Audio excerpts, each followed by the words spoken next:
Network. Today we are delighted to be with and talking with Vanessa Kilcullen, who is a mother of four. She is a paediatric nurse. She delivers workshops for parents and grandparents around first aid, and she's also the founder of Calming Little Feet, which is a gorgeous group for baby massage that she delivers herself. So I see Vanessa is on. I'm just going to. So today we're going to be discussing bonding between parent and baby. Hi, Hi, Vanessa. how are you? And my phone's turned sideways. How are I was just saying, Vanessa, that today we're going to have a chat all about bonding between parent and baby. Obviously, I'm the founder of my pregnancy journal, so I'll be chatting a bit about like bonding pre-birth, but you are the expert, obviously, in all things bonding post-birth. And we kind of chatted before having today's call, and we spoke about actually the consequences of when people don't bond with their baby. And you you? have so much experience speaking with people in that realm. So before we kind of get into it, I'd love you to tell everybody who you are and your kind of experience. Okay, hi everybody, and thank you so much, Brona, for having me on today. We did have a bit of a malfunction last week with my internet, excuse me. So, yeah, my name is Vanessa. I am a pediatric nurse the last 14 years, and I also am a mom to four children, ranging from, God, Haley's nearly 15. Sadie is 11, Sienna's 8, and Callum is 5. So busy household, and work 3 days a week as a nurse. And then I do baby massage classes. I run parents and grandparents first aid classes, kind of bi-monthly. So yeah, so that's kind of where I am at the moment. And I suppose what this brings us on to this, live today would be that, from my classes and how and my own experience, which we will talk about, I suppose in maternal, mental health, postpartum, what can happen and what to look out for. So yeah, thank you. Amazing. So if anyone is not aware of who Vanessa is and you have a good idea of her now, you can see she's a very busy and accomplished lady. And so really glad to be able to like grab you for a few minutes for today's Hmm. call. We will be Yeah. answering some questions at the end of the call. So if anyone has any questions that they'd like to put in the comments, please do, and we can answer them at the end as well. But yeah, I suppose just for anyone who doesn't know who I am, I'm Brona. As I said, I founded my pregnancy journal. I'm a mommy of two as well. I have other businesses also, and I'm just really, really passionate about the pregnancy journey that people go on, whether it's mothers, fathers, and extended family as well. There's so many people that when I meet at fairs and different things, they're actually expectant grandparents, and it's just a huge thing for them as well to have like their little grandchild come into the world. So it's very exciting, and that's why I love having these conversations in the Bump Network. But just to kind of start off, Vanessa, I suppose we can talk a bit about our own personal experiences. Is there anything that you wanted to share in relation to this topic? Yeah, so obviously I had my three girls, and then in 2020 I lost my sister to suicide, and a week after her funeral I found out I was pregnant on Callum. So I suppose I took for granted, how, not, I don't mean like any pregnancy has its concerns and worries, but compared to Callum or my pregnancy on Callum, I suppose they sailed through it, bar the tiredness and the sickness and things like that. But on when I was pregnant with Callum, like I had extreme anxiety. It was COVID times. So David, my husband, was not able to come in for my big scan. They call it your 20-week scan. And like I was like, oh my God, how am I going to face this if they give me bad news and I'm on my own? So I suppose it was an anxiety that I didn't necessarily have on the previous pregnancies.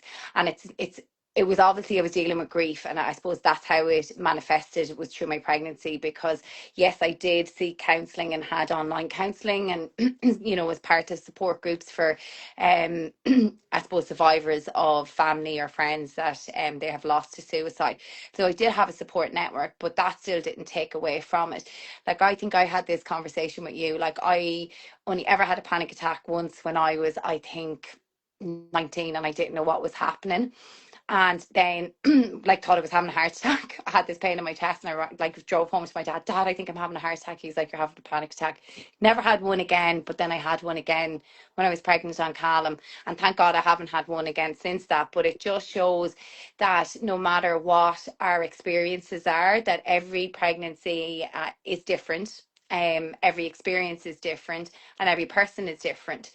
So I think, you know, that definitely affected maybe my journey that I had on Callum. And then postpartum, like I was always concerned about Callum, and his speech was delayed compared to the girls. But you see, this is a thing I talk about a lot in my classes, and I'm the bigger culprit of it, but it's that comparison, you know, comparing not to necessarily anybody else, but I was comparing Callum to the girls.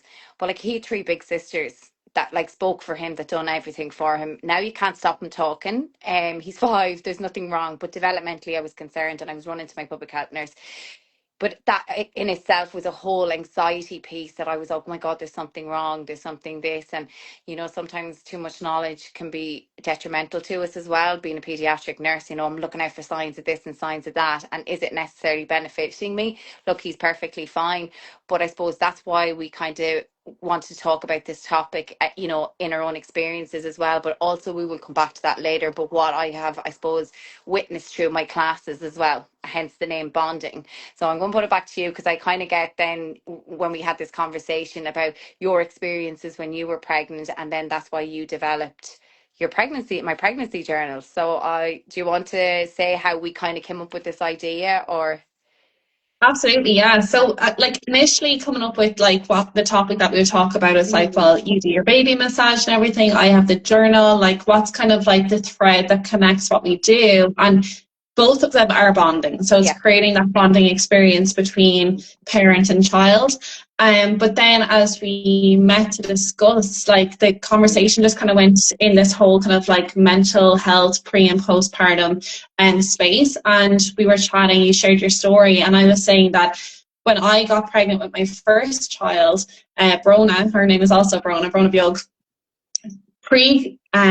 getting pregnant with her, I had thought that there would be no issues with fertility, and I had kind of decided I was going to go freeze my eggs and then go off and travel. This was like COVID times and stuff like that, so I was like, well, all this is going on, I'll just freeze my eggs, go off and do my bits, and then I'll come back and have loads of babies. Completely clueless about how all of that worked. I'm very grateful. And I think when we went to school, it was all about, the sex ed was don't get pregnant. But it was never talked about, because women are now so much older, which we will talk about later on, you know, get like the career focused, and they're later having children in life in general, and how I suppose that can affect your fertility. It's gas, like how you're like, when you're in school, it's like, don't get pregnant when you're like 60, you know, and then it's like, no one talks about, well, what happens then when I'm in my 30s, and we're talking about, you know, egg quality and fertility decrease and stuff like that. So yeah, it just reminded me of that. Oh yeah, no, it's huge, and it was such a huge eye opener for me, because like that, I was 29 at this stage, I was going on 30, and I was just like blasé about it. Like, of course I'm going to have babies. I think we all just think it's going to be the easiest thing in the world, and I'm so grateful that I had this time to go into the fertility clinic, because actually I had a very low egg follicle count, had to go back and get my hormones tested, very low hormone levels, and had to go back again to see was I even ovulating. At this stage I was having a complete identity crisis. I was like, what is the purpose of life if I can't have children? This is how I was feeling at the time. So I was freaking out. My husband was traveling abroad. He had necessary work visas, so he was over in the US and in Asia as well, and I was just freaking out at home. I couldn't go anywhere, couldn't do anything, completely stuck in lockdown. And we just kind of made that decision, like, go down the IVF route, but just try naturally to see if we could conceive. Thankfully he came home, we conceived right away, which is such a blessing. But I suppose where my anxiety came in, then I lost all trust in my body. Like, I had no trust, like, was this going to happen? Like, throughout the whole pregnancy, and looking back, it was the most perfect pregnancy. It's like probably the ideal pregnancy, but mentally I was just always expecting something to go wrong. I was so nervous, so panicked. There was a few times we went into the hospital because, like, her pattern was like, she'd be really active one day and then nothing the next day, and then really active the next day. But the days where there was nothing, I was freaking out. I was like, oh my God, there's something gone wrong. Like, this isn't right.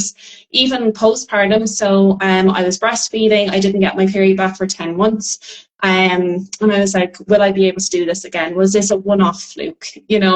Thankfully, again, conceived just after my first child turned 1. But again, throughout the whole second pregnancy, that anxiety was there.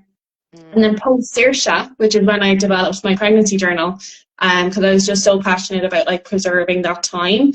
I didn't get my period back, I think, for like 16 months or something like that. Like, it was a crazy long time. And I was like, oh my God, here it is. I'm premenopausal. My body is not going to be good. Like, like that, it was like a trauma response constantly, like this anxiety about my body and could it do, even it's done it twice, but I still have this like, will I be able to get pregnant again? Is it going to happen for me? So yeah, I think that was such a huge motivating factor for me to be able to create a tool for myself, hopefully for future pregnancies, but also for other expectant parents to be able to like really, really cherish that time of pregnancy, because sometimes we can overlook the pregnancy and just focus on the birth and postpartum as well. Yeah, and I think I agree, and I think it's such a powerful tool to have that journal, because I think we did mention this, because like, I could look back on my pregnancy and say, oh my God, that was the worst, like it was awful. But whereas and I remember I said this, like if one bad comment is made on my post, we automatically as humans zone in, and there could be 100 nice posts or 20 nice things said about you, and the one negative thing we focus in on. And I think as humans, we're then focusing in on the negatives of maybe that pregnancy. But if you had that journal, we could say, actually that day I went out to Blanchardstown shopping, or I went for a lovely lunch with my husband, or I went for a spa, or whatever a case is. And then you can say, actually all of it wasn't bad, that you had in your head. Yeah, and it's nice to have those reminders, because as you said, we tend to remember the negatives, but like it's the everyday things. Like 40 weeks of your life is basically a year. It's the bulk of a year. And like so much can happen in that time, depending on the timings of your pregnancy. You could have Christmases, birthdays, anniversaries, big life events. Like obviously so sad what happened with your sister. On my second pregnancy, literally just before my daughter was born, my dad passed away. We buried him on the Wednesday and I was induced on the Friday. It was mad. But I had my journal throughout all of that. And I was able to kind of like memorize my dad and his experience with my second daughter, even though she wasn't born when he passed, but there's a special link there between them, So anyways, we'll move on from that, but I'd love to hear, so Vanessa, you were sharing with me some experiences from clients that you've worked with in the baby massage or maybe in the hospital. I'd love to kind of like air out some of these for some of the viewers that are watching. Yeah. So like, I suppose what has come up, a few times is the expectation, like we expect our pregnancy or our labor to go a certain way, or we expect to have, and I want to start back as, we're so minded and looked after, in a maternity hospital for the 9 months. And then this 4th trimester, you're like handed this, especially first time moms, this brand new baby, and like, there you go, healthy baby, off you go. And you're like, oh my God, I have to feed, change, like keep this baby alive. Do you know what I mean? And I said, even that piece in itself, I don't think there's enough support postpartum, or the 4th trimester as we call it. And I think that's a huge piece that needs to be worked on. I think they are doing a lot more now, and there's like lots of little hubs around that. The Rotunda have these hubs, community midwife led, where there is these places that you can come. And obviously, because like we all know, if there's breastfeeding issues, like, and I mean, that's one thing I'm going to talk about. It has come up a few times in my class. So say breastfeeding is not what it doesn't, I suppose, happen the way they wanted or anticipated it to go, and their baby's not putting on enough weight. And I remember even my own experience, Callum was not like putting on weight, and I was breastfeeding him as well, and I was like, again, this is my anxiety piece around it. Like, I was feeding him, he was my last baby, and this is what I wanted, and I had huge trauma, and like it was more of a mental thing for me than it was a necessity that he had to be breastfed. So like, I suppose there was huge things in the sense of like, he had 2 weekly weights, and it'd be that typical thing where you go in and he'd have like a big dirty nappy before you go in. You'd be like, no, how many grams have you lost? Do you know what I mean? I'd be stressed to the hilt, like, but I think that in itself has a huge stressor, and that has come across, like, or come up a good few times in my class. And yes, obviously, a baby within their first year of their life, feeding is so important because they are growing the most they will ever grow in their entire life, like, and I suppose their little brains are developing, their digestive, there's lots of things. So I suppose there's two things about feeding. There's, like, obviously if feeding doesn't go the way you want it to go, that in itself is a grief. It's a loss. This hasn't, so again, I'm on a call. Good girl. Thanks.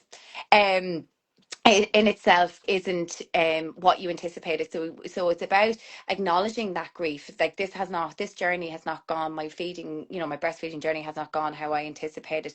And that's okay. And we just, I suppose, but that can affect our our maternal mental health then, because this is something that we really, really wanted to happen, and it hasn't gone that way. And I suppose, how are we supporting each other on this? And like, I suppose, comments, it's about being mindful about how we approach it and how we say to that mother. It's not just like, oh, once your baby's fed, that's the best. That's not the response that we should be using, because that doesn't help that mother. She wanted to nourish that baby. She wanted to feed that baby herself with her own breast milk. So, like, that's what we have to say, and just be a support piece here for that mother and say, look, what can we do to support you in any aspect of this? And as well, like, I remember when I got a lactation consultant to come in, it was so interesting, because obviously Callum had tongue tie, and that was what the issues were with feeding, and then he wasn't putting on weight, and I was just like, oh, anyways, we got past it. But I got a lactation consultant, and it was mad, because she was saying, years ago, when women had babies, they would just be to the bed for like a week after postpartum and just lie there feeding their baby, changing the baby, and their partner or whoever would bring them food. And I was like, bring me back to that time, like, where I'm just so minded. Whereas obviously it's not in the modern society, where I had 3 other kids that had to, and my husband had to go back to work, yourself, like, it just doesn't go that way. But I suppose it's how are we supporting moms, and have, and to acknowledge that's a loss. And then as well, I suppose, the other thing around, like, groups, I think as well, like breastfeeding groups. Not every mom wants to breastfeed or can breastfeed. So can we, have a group, have a feeding group? And I think this is now starting to evolve and change, because I think that segregation against breastfeeding, against formula feeding, and, we need to acknowledge that piece as well, that it can't be an exclusive group for just breastfeeding moms, like. But yeah, so, like, feeding issues, like, that has been a huge piece, and moms have got really upset, and we acknowledge that that's a loss, within the class, and then I suppose, another one that has come up as well for maternal mental health is, this longing and this wanting for a baby. And remember, I mentioned earlier, like, that, a lot of women are now a lot older maybe than they would have been 20 years ago, or even in my parents' era, having babies.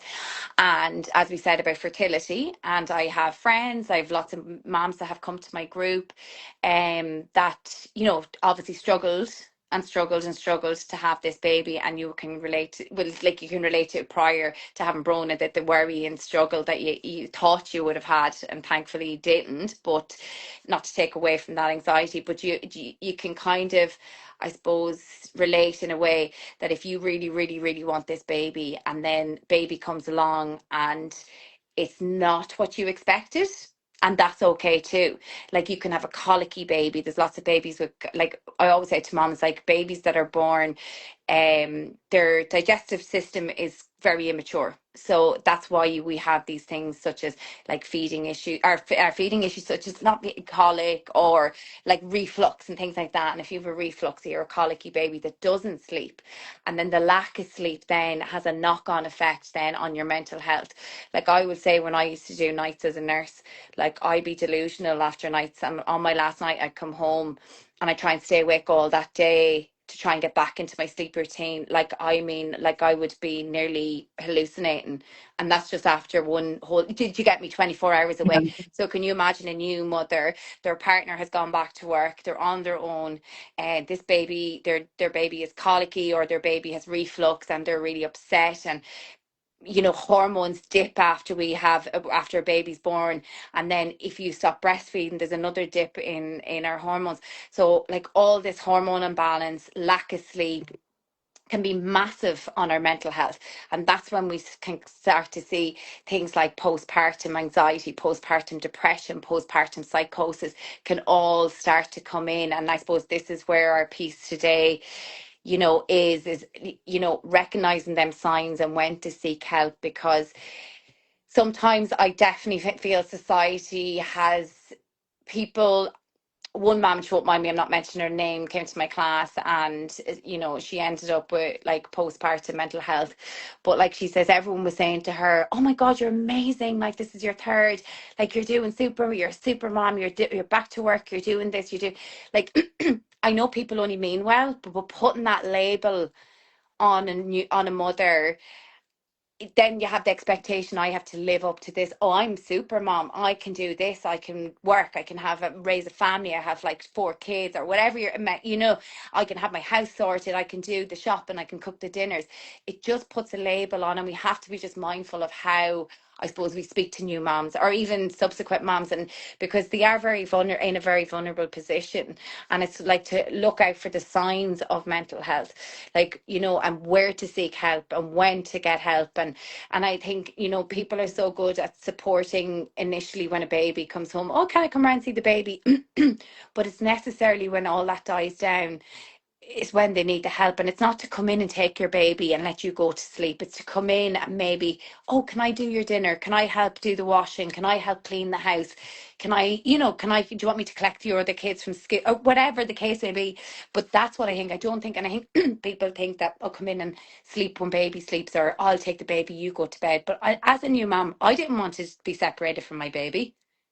Do you know what I mean? I never wanted. I had that, like, the first time I'd ever go out.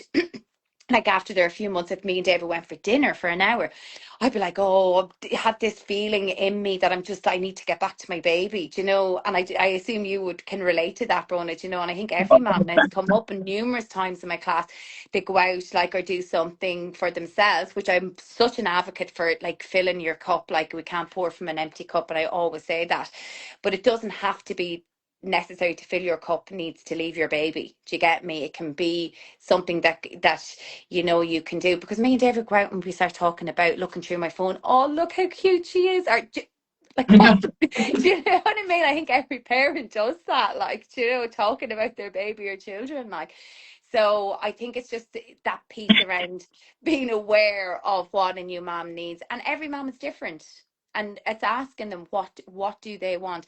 But I think so it's like, and I remember a friend of mine who had tried IVF, and eventually, like after years, it happened. And then she had this misconception that, oh, well, I can't complain about, we all complain about our babies or our children. I don't, when I say complain, like, oh, they're just so fussy tonight. And she felt bad complaining because this is something I've wanted so long. And I says, but like to my friend, I says, that's not right. You have every right to complain that she won't eat her dinner, or she's messing, or she won't sleep, she's like a bad sleep. Whatever the complaint is, just because you've wanted this doesn't give you any less of a right than me that didn't struggle to have kids, and I will complain. Do you understand? So I think it's that whole piece around looking at what society thinks, and where that person is at, like, do you know what I mean, and supporting them in that. So yeah, so this has come up quite a bit in my classes, from my experience, and I suppose that's that bonding piece, and I know this is quite a heavy topic, but then to flip it on a positive side, or a more upbeat, it's such a good, and not just my class, any classes, it does, for baby class or any baby classes that you come as a new with your baby, like, for it doesn't have to be your first time on. I think I went to baby massage on my last 2, and it was so nice to spend that one-on-one time, because it was chaotic here with the other 2 in the house, that you can actually have that bonding time.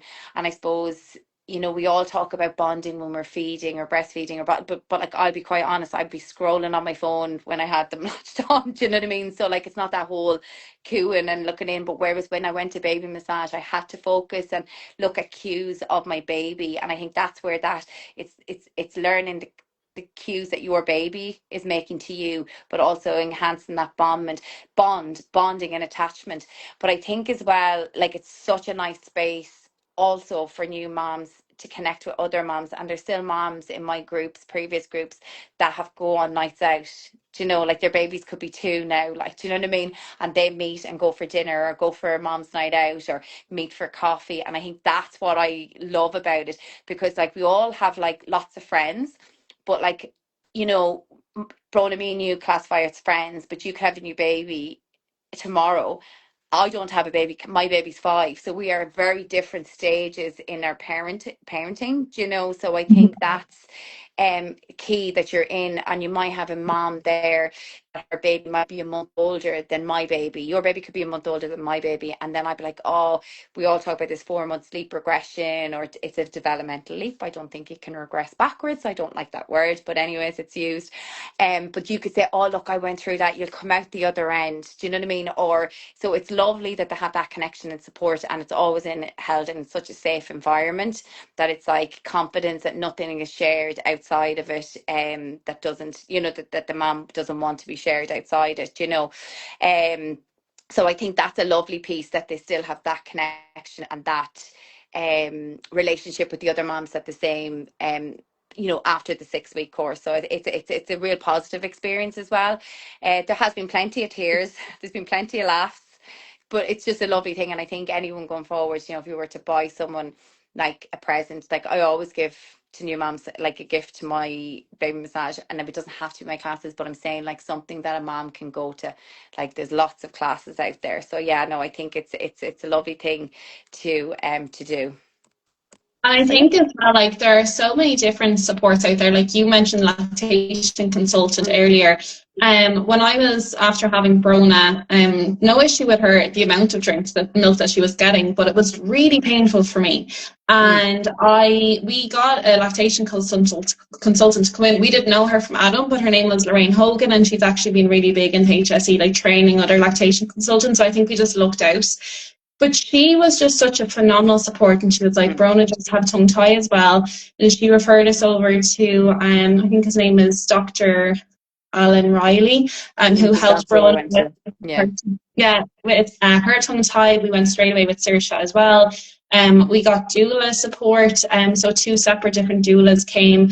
One is Aisling Finnegan, who owns Birth Box, so I'm looking forward to having that on the Bump Network at some point. You know, there's such a broad network of support out there, but also we will be putting, so Vanessa's after creating a lovely graphic with some free supports and networks and stuff that we'll put in the post below, like if you have struggled with any kind of like postpartum or prepartum challenges or anything. But just when you're talking about your like customers and clients and different like experiences that they've had, like, for me, I suppose I'm on the pregnancy side of things, but there's so many expectant parents and grandparents that I meet at like trade shows and events, and having conversations with them, and they're so vulnerable and sharing their stories with me, whether it's through IVF or like they've been trying for so long, or they're like choosing to single parent, or like there's lots of different like experiences that I've heard.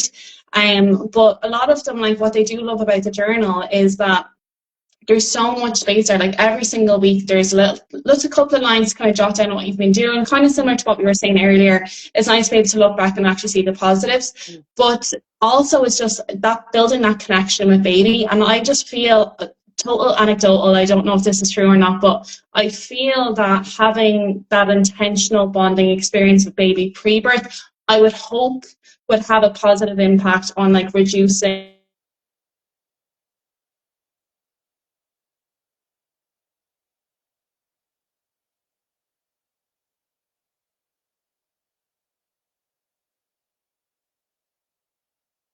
in terms of like, you know, it's not as you wanted it to be, because that's a grief and a loss in itself. But I would hope that it at least supports some parents